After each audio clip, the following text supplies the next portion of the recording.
Bienvenido, Juan Gabriel, a este espacio y es un gusto para nosotros que estés acá. Adelante. Mariana, muchas gracias y gracias por esta invitación a Inaldi. Creo que para mí es un privilegio estar en este espacio. Como lo mencionaste, hice mi MBA en el 2007-2009 y fue una de las experiencias más enriquecedoras que he tenido. Hoy vamos a hacer una presentación muy general sobre el tema del COVID. La idea no es de ninguna manera ni hablar de medicina, sino explicar un poco lo que está pasando, un poco las reflexiones que estamos teniendo y obviamente algunos impactos que consideramos mucho más positivos frente a todo este proceso. Esta es una diapositiva que cuando comenzamos a tratar todo este tema con nuestro presidente de compañía, Andrés Ángel, nos la puso y siempre nos dejó este mensaje y este es un grupo de capital privado que dice, después de haber resistido cada recesión comercial durante casi 50 años, he aprendido una lección importante y es que nadie se arrepiente de hacer ajustes rápidos y decisivos a las circunstancias cambiantes. En recesiones los niveles de ingresos y efectivo siempre caen más rápido que los gastos y de alguna manera los negocios reflejan la biología y donde sobreviven no solo los más fuertes o los más inteligentes, sino los más adaptables al cambio. Yo creo que el mensaje, lo que quería obviamente manifestarnos el presidente de AUNA Colombia es que no importa lo que hagamos, nadie se va a arrepentir de hacer lo que más pueda en estas circunstancias. Yo creo que es un mensaje importante para llevarse a la casa. Vamos a ver un poco digamos, la perspectiva que ha pasado desde el punto de vista económico. Yo creo que el tema del dólar, el tema del petróleo, yo creo que son indicadores macroeconómicos importantes. Muchos economistas decían y mencionaban que probablemente no es que esto haya sido por el COVID, simplemente el COVID lo que hizo fue como la gota que rebasaba esa copa desde el punto de vista digamos, macroeconómico, la guerra del petróleo entre Rusia y China, todos esos procesos, digamos, son relevantes, pero el COVID simplemente fue ese impacto económico. Yo creo que para ningún negocio, incluso para los hospitales, todo el mundo y generalmente me dice, no, es que usted como es un hospital puede estar tranquilo porque está en este momento lleno de pacientes, y eso no es cierto. Yo creo que hemos tenido un impacto como cualquier organización con todos estos temas macroeconómicos, pero también con el temor de muchas personas. Y esto nos ha impactado el tema de talento humano, el tema de comunidad, la misma operación de la clínica, todo el tema de compras, inversiones, disponibilidad de recursos, crédito, tasas de interés, una cantidad de procesos y de temas que son muy relevantes. Esto es unas generalidades y nuevamente no pretendo dar una clase de medicina en el tema, sino simplemente este es un virus que tiene una incubación de 1 a 14 días, en promedio son 5 a 6 días, la vía de transmisión son gotas respiratorias, todas esas gotas que quedan usualmente en las manos o en algunos elementos contaminados, y los síntomas son unos síntomas muy parecidos a la gripa, dificultad para respirar, fiebre en algunas ocasiones, poca ingesta de alimentos. Hay dos signos que son muy importantes ahora que están recogiendo todos los datos, y es cambios en los olores o cambios en la sensibilidad de los sabores, y son dos signos que no son patognomónicos o no son característicos, pero que de cierta manera a una persona entrenada le pueden dar algo de certeza en el diagnóstico que se está haciendo. Y estas son algunas gráficas de lo que se ha recogido hasta ahora. Yo creo que la idea es revisar cada una, pero vamos a mirar la mayoría de infecciones, en dónde se manifiestan, en qué edades, cuáles son las condiciones preexistentes, y hablar un poco desde el punto de vista de ese famoso aplanamiento de la curva, de qué significa y cuáles son los impactos que tiene esto. ¿Qué tan grave es la enfermedad? Y esta es data recolectada de todos los países que ya han tenido y han hecho la curva, digamos, casi completa. En este momento el único es la China, pero ya hay muchos que están muy avanzados. y lo que demuestra es que el 80% de los síntomas son leves. O sea, una persona puede tener unos síntomas muy generales, nada graves, nada que lo hagan consultar, y esto es bien positivo para la población general. Obviamente hay un 20% que queda en donde sí se requiere hospitalización, que más o menos es el 14%, y ese 4% o 5% son los pacientes que tienen criticidad y necesitan un proceso, digamos, de apoyo mucho más complejo y sofisticado, como en una unidad de cuidado intensivo. ¿Cuáles son los grupos de edad que tienen más riesgo? Obviamente lo que se ha hablado y lo que nos dicen los estudios de la mayoría de personas en Italia y China, lo que nos muestran es que los pacientes mayores de 70 años es la población, digamos, crítica. Obviamente hay unos pacientes entre 60 y 69 que tienen algo de criticidad en el tema, pero lo que demostramos es que la mayoría de pacientes son pacientes de una edad superior a los 60 años, siendo obviamente el pico entre 70, mayor de 70 años. Y los grupos de riesgo, obviamente dentro de esas poblaciones, son pacientes que tienen múltiples comorbilidades, llámese esto enfermedad coronaria, enfermedades cardiovasculares, hipertensión arterial, diabetes, enfermedad respiratoria crónica o cáncer incluso. Y esto se reparte de alguna manera entre estas patologías. Entonces, si usted es mayor de 70 años y tiene más de un factor de estos de morbilidad, obviamente está en una población de alto riesgo. Por eso la importancia de cuidar a los abuelos, a los papás que tengan estos rangos de edad, porque ellos son los que están en mayor riesgo, digamos, de complicaciones con la patología. Y esta es una gráfica que nos muestra un poco dónde está el contagio. Digamos que es un contagio importante, más o menos está entre 1,5 y 3,5 las transmisiones, pero si uno compara, por ejemplo, la tuberculosis es mucho más contagiosa, la polio, el sarampión, obviamente el ébola, que afortunadamente aquí no llega, pero todas estas son enfermedades mucho más contagiosas, digamos, que lo que es el COVID, pero tiene un punto, digamos, ahí relevante dentro de esto. ¿Y cómo se compara la mortalidad de esta enfermedad con otras enfermedades infecciosas? Yo creo que se ha generalizado. El problema es que esta es la primera vez que podemos hacer un seguimiento en tiempo real de una pandemia, con todos los datos en tiempo real de países en el mundo, etcétera, y eso es lo que ha generado. Pero si uno mira, se muere más gente al día por tuberculosis, por hepatitis, por neumonía, por VIH, por malaria, que incluso lo que se genera en la infección por coronavirus, que llegan a ser alrededor de 56. Obviamente, esto es simplemente para llamar la atención en que sí es una enfermedad complicada en ciertos tipos de poblaciones, pero hay otras patologías a las cuales le paramos menos atención y que generalmente tienen mayor impacto en la mortalidad.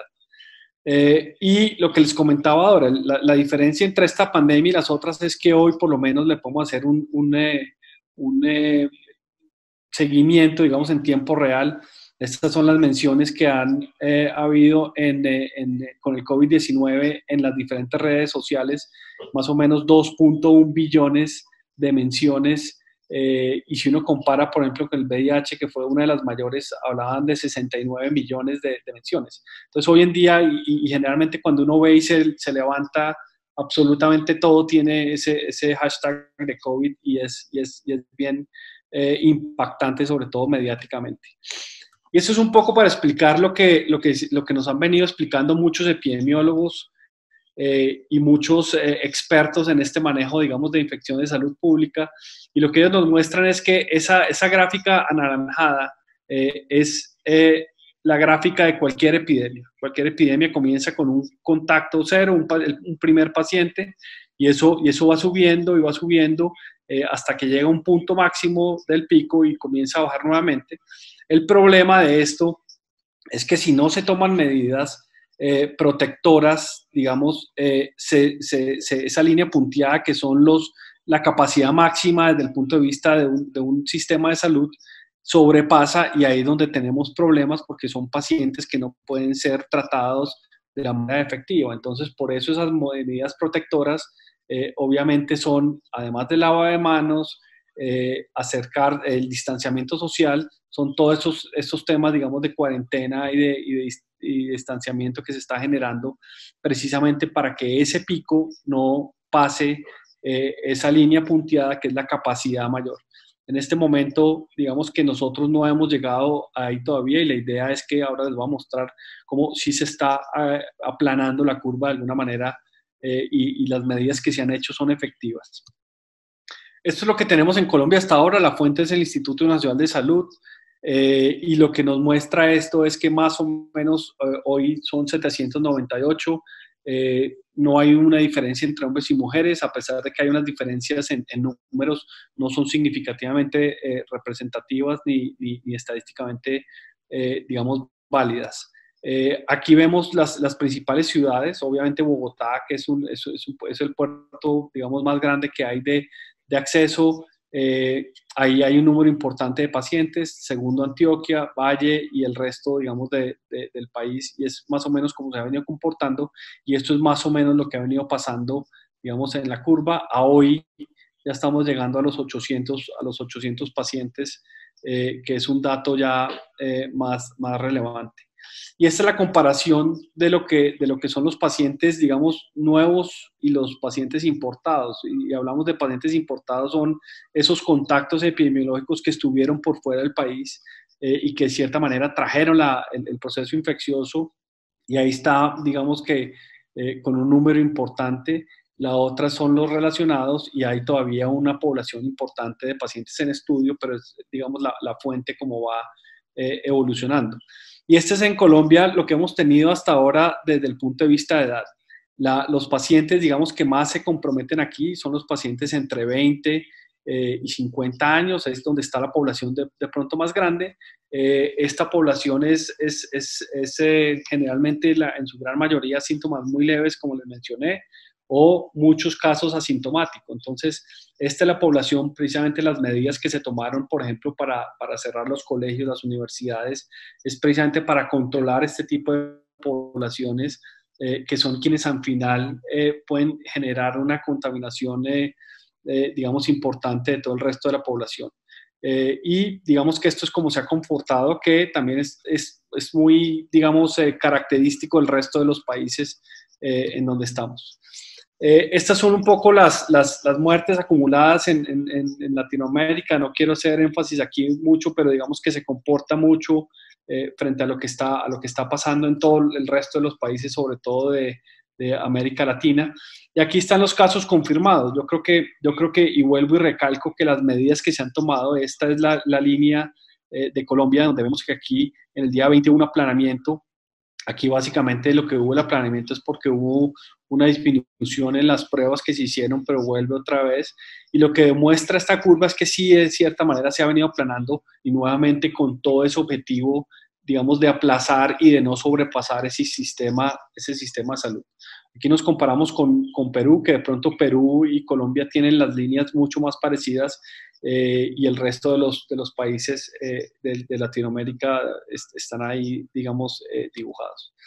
Y esto es un poco lo que ha pasado en el mundo. Estas son cifras mucho más mundiales.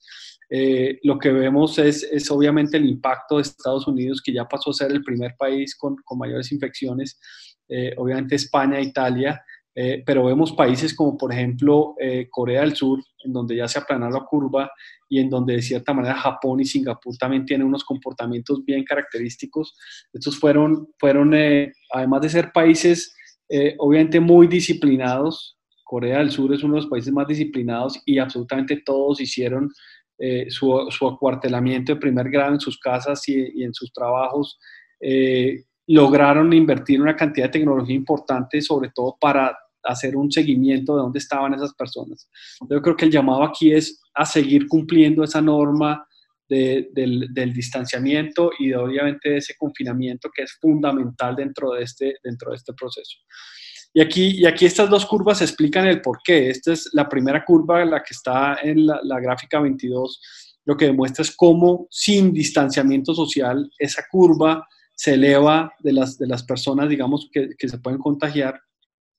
Y en la segunda curva está cómo ese distanciamiento se altera, si se altera un día, aumenta más o menos un 40% la probabilidad de infección.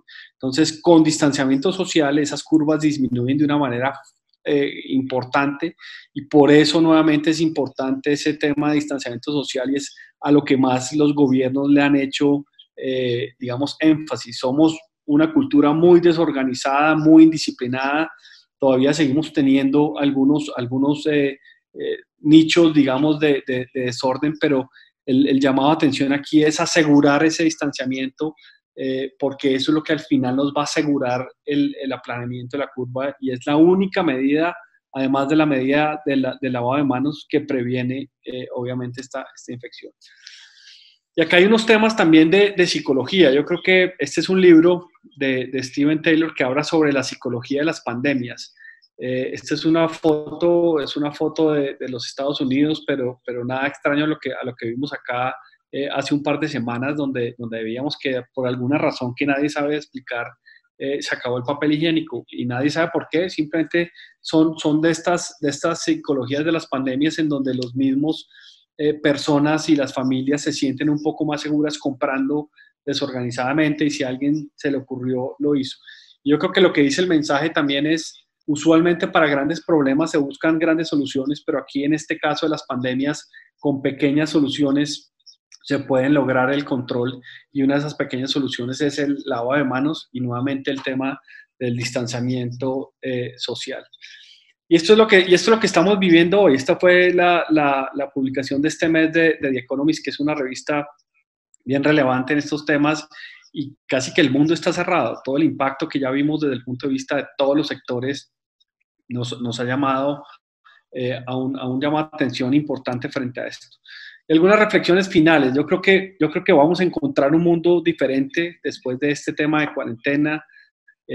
Las normas de higiene y de cuidado personal claramente han tenido mayor conciencia, desafortunadamente de una manera muy impactante, pero claramente una necesidad de esas normas de higiene y cuidado personal. El teletrabajo hoy es casi que una realidad. Incluso me atrevería a decir que ya casi nadie quiere estar en teletrabajo, cuando todo el mundo lo quería en sus compañías, porque ya saben lo que es estar uno limitado de movimiento. Creo que una manera positiva, y lo hemos vivido nosotros en el hospital, por ejemplo, es esa transformación digital que desafortunadamente fue impulsada por el COVID-19. Hoy, por ejemplo, en el hospital hemos logrado cosas que hace 10 años no pensábamos en ser posibles. Tenemos el 60% del personal administrativo trabajando desde sus casas. Tenemos un modelo de teleconsulta, tenemos una cantidad de herramientas al final que nos sirvieron desafortunadamente por este tema de transformación digital.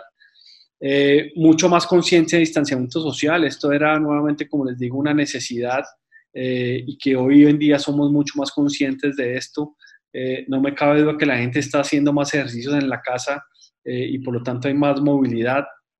Los modelos de negocios de muchas compañías van a ser muy diferentes, y obviamente también un mensaje a todas las organizaciones es mantener una comunicación activa. Usualmente se nos pasa un poco todo este tema, digamos, por la enfermedad, por la infección, por todos los casos que hay de la infección, pero creo que como organizaciones, independientemente del sector donde estén, hay que mantener una comunicación activa con los clientes, con los proveedores, con todos, porque es un espacio que no se puede perder. Hay que cuidar la marca. Yo creo que la marca, independientemente de ser un hospital, en cualquier industria, y abajo hay unos iniciativas, digamos, desde el punto de vista de mercadeo bien interesantes. El logo de Starbucks le pusieron un tapabocas como para llamar la atención, y Mastercard separó las bolas con el mensaje de distanciamiento. Entonces yo creo que es también un momento de repensar un poco las organizaciones, y creo que estos espacios son fundamentales. La salud de la marca, como les dije, de compañía es muy vulnerable cuando las empresas dejan de anunciarse. Entonces, creo que es el momento también de cambiar los medios, cambiar obviamente los mensajes, y esos puntos de contacto con sus clientes y con sus proveedores, con muchos canales más digitales. Hoy vemos eventos académicos que antes no los teníamos, de casi 5.000, 6.000 personas.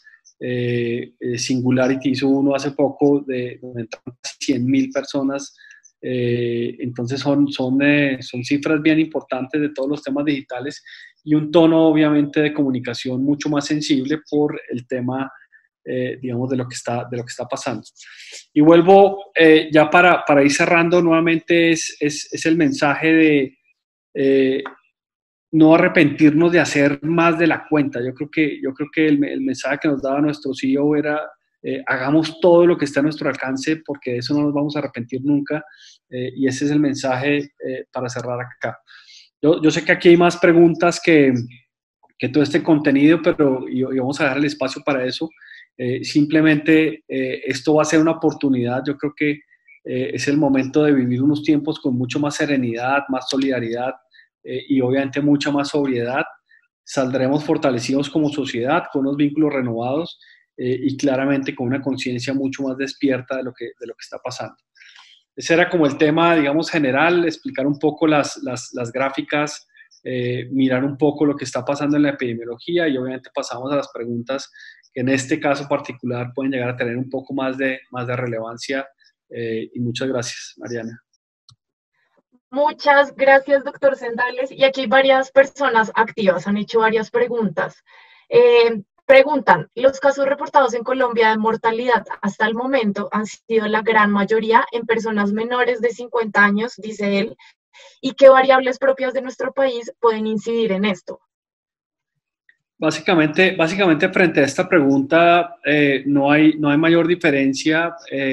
Digamos que hay nuevamente lo que les decía, probablemente pacientes con algunas comorbilidades o algunas enfermedades adicionales que lo predisponen. Obviamente depende mucho del tiempo de exposición, del tipo de biología que tenga cada uno, pero digamos que no vemos mayores diferencias a lo que usualmente pasa en otros países. Italia, por ejemplo, el problema de Italia es que su población era muy grande, mayor de 70 años, entonces allá obviamente el impacto es mayor. Aquí lo que vemos es cómo estaba repartida esa epidemiología.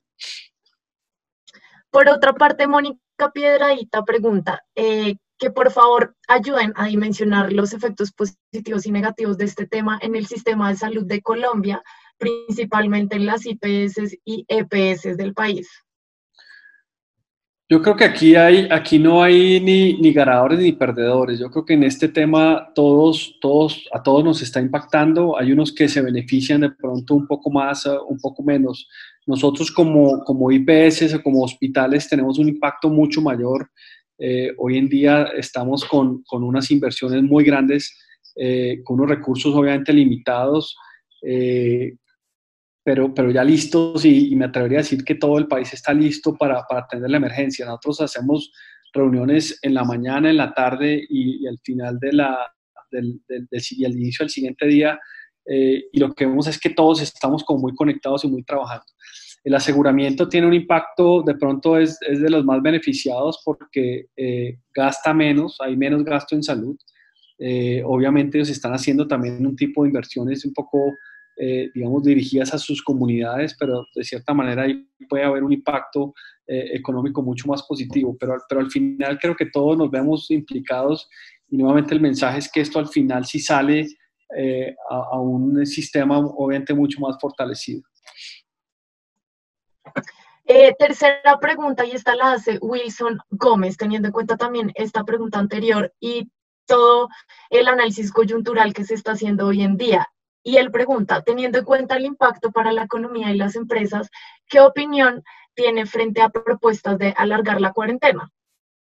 Sí, esto es, yo creo que estas 2 semanas que vienen son fundamentales para poder analizar ese impacto. Obviamente es clarísimo que el impacto económico de una cuarentena más larga es mucho mayor.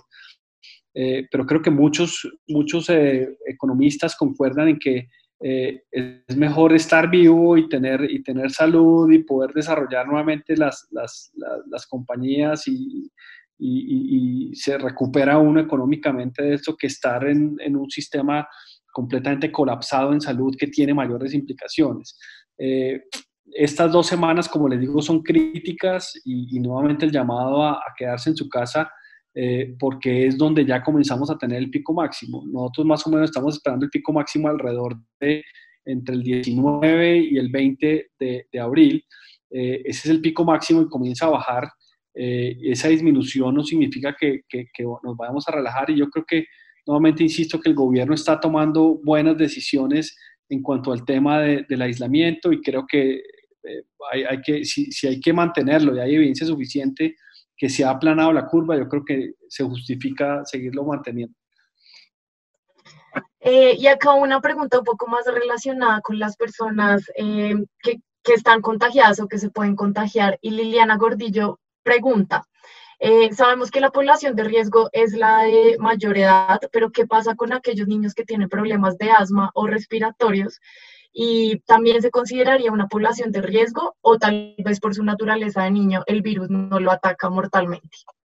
Sí, esa es una buena pregunta a la cual todavía no le tenemos respuesta desde el punto de vista médico. O sea, no hay todavía una explicación concreta de por qué a los niños les da menos la infección por COVID que a los adultos. Obviamente los niños asmáticos tienen mayor predisposición a ciertas infecciones respiratorias, pero digamos que no hay una evidencia que sea una población de riesgo. Y al no haber evidencia, lo que sí se mantiene es obviamente el distanciamiento, el lavado de manos y todo el control, digamos, de esos contactos con niños que tengan síntomas respiratorios. Ok, vamos con un par de preguntas más. Peter Murillo pregunta que desde el punto de vista médico, ¿qué otras medidas de prevención podemos exigir a la comunidad en general y especialmente a aquellas clases sociales menos favorecidas, donde la disciplina es tal vez un poco escasa y como lo hemos visto en los medios de comunicación? Sí, yo digo que los medios de comunicación en este momento tienen un rol muy grande y muy importante, y desafortunadamente lo que hacen es desinformar y no informar como lo deberían estar haciendo. Yo creo que esto ya es un tema, digamos, detectado, es un tema de salud pública y social, y ya los gobiernos locales y regionales están interviniendo. Yo creo que lo que yo sigo recomendando es mucha disciplina, y uno lo ve, países como Corea, como Japón, que son muy disciplinados, incluso el mismo China, donde hay un régimen importante y duro para el que incumple las normas. Yo creo que a nosotros como países latinoamericanos nos toca un poco más insistir en esos temas, y obviamente pues a los gobiernos ya les corresponde todo ese tema, digamos, de temas sociales. Gracias, doctor. Otra pregunta, y esta pregunta viene desde Madrid, España, la hace Salva Murat. ¿Y cómo entiende usted el distanciamiento social y en qué sentido puede suponerse como una ventaja? Si uno mira la forma de contagiarse del virus, estas son partículas muy grandes, son partículas grandes y pesadas, que caen, digamos, a no más de 1,5 metros de distancia más o menos. Entonces, hay otras diferencias, como por ejemplo otro tipo de virus, por ejemplo el del sarampión, que tiene un poco más de partículas mucho más pequeñas y mucho más ligeras, y eso hace que el flush que se hace cuando uno habla o cuando uno estornuda se sobrepase esa distancia. Entonces, por eso es que fisiopatológicamente esa distancia es importante, porque después de esos 2 metros de distancia que puede llegar a haber entre una persona y otra, la probabilidad de contagiarse es mucho menor. Entonces, esa es una explicación del distanciamiento. Y lo otro es el contagio. Está demostrado que uno se toca la cara más o menos unas 23 veces en el día, y si yo saludo de mano a alguien que tiene la infección, después me paso yo la mano por la cara, después se la paso al otro, y eso es lo que precisamente está prevaleciendo este contagio. Entonces, lo ideal es ese distanciamiento, porque eso es lo que claramente asegura que haya menos transmisibilidad de ese contagio. Y por último, doctor Sendales, Esteban Lizarazo hace una pregunta acerca más de la actitud que debemos tener en este momento, y es cómo mantener esa buena actitud y optimismo en el equipo en un entorno como el suyo, como en un hospital o en entornos donde la gente todavía tiene que trabajar. Sí, esa es una pregunta bien importante frente al tema de las actitudes lo que tenemos que tener ahora. Yo creo que algo que estamos haciendo nosotros en el hospital es acompañar a la gente. Creo que la gente del hospital tiene unos temas, digamos, de mucha presión no solamente por el grado de pacientes que vamos a tener que manejar, sino también por sus familias. Hemos sentido, por ejemplo, de las comunidades algún rechazo al personal de la salud, porque creen que porque van vestidos de enfermeros o con vestidos de quirúrgicos se van a contaminar mucho más fácil. Y lo que hacemos aquí nosotros, por lo menos para mantener esa actitud de optimismo, es hablando con ellos todos los días. Yo tengo un grupo, digamos, cerrado de todos los empleados, en donde personalmente me comunico con ellos todo el tiempo, por la mañana, por la tarde, contándoles qué estamos haciendo, una muy buena comunicación, les damos información del manejo de recursos, del manejo de abastecimiento. Yo creo que todo eso es fundamental para mantener esta moral. Creo que el grupo, no solamente nuestro, sino de todo el personal de la salud en el país está muy motivado. Hay grupos muy bien desarrollados y creo que al final con esta comunicación y con mensajes lo estamos haciendo. Muchísimas gracias, Juan Gabriel, por esta conferencia, por responder la mayor cantidad de preguntas. Sabemos que mucha gente tiene preguntas relacionadas y demás, pero pues para finalizar, podemos darle una reflexión o una conclusión a todos nuestros participantes, a los 600 participantes y más de 50 personas conectadas a través del live que estamos haciendo por Facebook. Sí, yo creo que nuevamente es mucha serenidad, mucha responsabilidad. Creo que la responsabilidad aquí es de todos. Esto no es una responsabilidad ni del gobierno, ni de los hospitales, ni de las autoridades locales, sino es una responsabilidad nuestra. Y creo que hay que ser muy consecuentes con ese tema. Nuevamente, acudir a las instancias en el momento en que tengan, no se automediquen. Dejen de aislarse un poco de todas esas redes sociales que muchas veces contaminan y hay una cantidad de información que desinforma y genera mucho más pánico, y solo acudir a las instancias, digamos, oficiales, que son el Ministerio de Salud y el Instituto Nacional de Salud. Creo que son los únicos que están centralizando la información. Nuevamente, ahí se ha hecho un buen trabajo, y confiar mucho en los grupos médicos que también estamos trabajando y desarrollando planes serios y que puedan cuidarlos a ustedes y a sus familias. Muchas gracias nuevamente, doctor Sendales, por participar en esta conferencia y por aclararle dudas a nuestros participantes. Gracias a quienes se conectaron a este live session, más de 700 personas a través de esta aplicación y 50 en nuestro live en Facebook. Los invitamos a seguirnos en nuestras redes sociales, que pronto aparecerán en pantalla, porque estaremos brindándoles diferentes tipos de contenido como este con el hashtag de nuestra campaña en INALDE, que es INALDE en casa. Esperen también la próxima semana, en Semana Santa, variedad de videos de nuestros conferencistas, de las 4 conferencias que hemos hecho, respondiendo a aquellas preguntas que no hemos podido resolver durante las sesiones pasadas.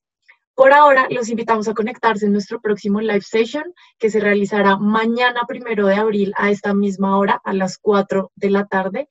Y este lo dictará la profesora Sandra Hidrobo, y es acerca de cómo trabajar en casa y ese miedo a lo desconocido.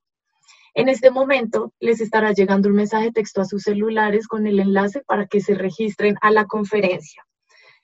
Muchísimas gracias por su compañía y nos escuchamos nuevamente mañana.